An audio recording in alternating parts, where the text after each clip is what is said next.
যারা হাজিরা হজ করতে গেছেন আরবের জমিনে, ওনারা গিয়ে দেখেন মক্কার কাবা ঘরের গিলাফ ধরে কত যে ক্রন্দন করছে।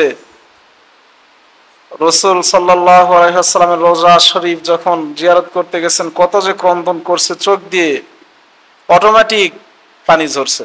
কিন্তু এই জিলহজ মাসের যে কতটুকু আমল করা জরুরি ছিল, বা জিলহজ মাসের কতটুকু কদর করা দরকার ছিল, প্রয়োজন ছিল, আমরা যারা বাংলাদেশে আছি আমরা বুঝতে পারি নাই, বা শুনলেও সে আমলগুলো করতে পারি নাই।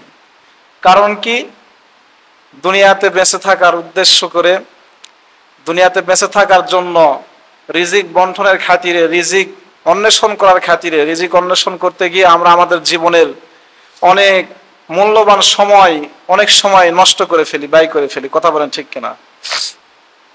5 ওয়াক্ত নামাজ যেটা আল্লাহ তাআলার হুকুম, বিধান, ফরজা আইন, এই ফরজা আইনটা আমরা অনেকেই আদায় করি না। থাক তো জিলহজ মাসের আমল। জিলহজ মাসের শুধু একটি আমল আমরা গ্রহণ করি বা করে থাকি, সেটাও কতটুকু কদর সমতুল্য হয়, সম্মানজনক হয়, এটা এখনো পরিপূর্ণভাবে বোঝার বিষয় আছে। শুধু একটা আমল কি? জিলহজ মাসের 10 তারিখ কুরবানি করা। বাংলাদেশে মুসলমান কি করে? কুরবানি করে।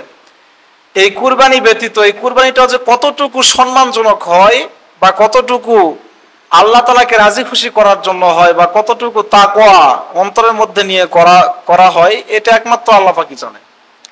মানুষ আজকে কুরবানি করে, যেহেতু বিগত অনেক জুমায় এগুলো আলোচনা করা হয়ে গেছে, রিয়াহ করে, অহংকার করে, মানুষ দেখানোর জন্য কুরবানি করে। তো এই যে কুরবানি গুলো আজকাল আমাদের জন্য, যে কুরবানি হযরত ইব্রাহিম আলাইহিস সালাম তার ছেলেকে নিয়ে মিনা পাহাড়ের দিকে কুরবানি করার জন্য নিয়ে গেছেন, তো এই কুরবানি থেকে আমাদের অনেক শিক্ষার বিষয় ছিল, কিন্তু আমরা কতটুকু আমল করতে পারছি আমরা জানি না। কতটুকু আমল আমরা করতে পারছি আমরা নিজেরাও জানি না। জিলহজ মাসের যে প্রথম 10 দিন ইবাদতের দিন চলে গিয়েছে, এগুলো আমরা নিজে ধরতেও পারি না হাত দিয়ে। মনে করেন আজকে আমরা যে ফোন চালাই, মোবাইল ফোন চালাই, মোবাইল ফোনে আজকে শুক্রবার, আজকে শুক্রবারে অনেক অফার থাকে। শুক্রবারে শুধু যে আখিরাতের অফার থাকে এরকম নয়, দুনিয়াবি অনেক কোন জিনিস অফার থাকে। যেমন দেখেন, শুক্রবার এমন একটা দিন যেই দিনটাতে অফিস আদালত সমস্ত কিছু ছুটি থাকে। কথা বলেন ঠিক কিনা? একটা সুযোগ নয়? এরপরে যে আমরা মোবাইল ফোন চালাই, মোবাইল ফোনে দেখবেন গ্রামীণ সিম অথবা বাংলালিংক সিম, বা যে সিম চালাই, দেখবেন এই সিমের একটা অ্যাপস আছে। এই অ্যাপসের মধ্যে ঢুকলে দেখবেন শুক্রবার একটা অফার দেয়, হয়তো বা 30 জিবি বা 35 জিবি বা 50 জিবি, এত টাকা। আবার ক্যাশব্যাকও থাকে সঙ্গে, আছে না নাই? কথা বলেন। এই যে অফার আমাদেরকে আল্লাহ তাআলা দান করেছেন, জিলহজ মাসের প্রথম 10 দিন আমাদেরকে আল্লাহ তাআলা অফার হিসাবে দান করেছিলেন, কিন্তু আমরা অনেকে গ্রহণ করতে পারিনি। অনেকে কি করতে পারেনি?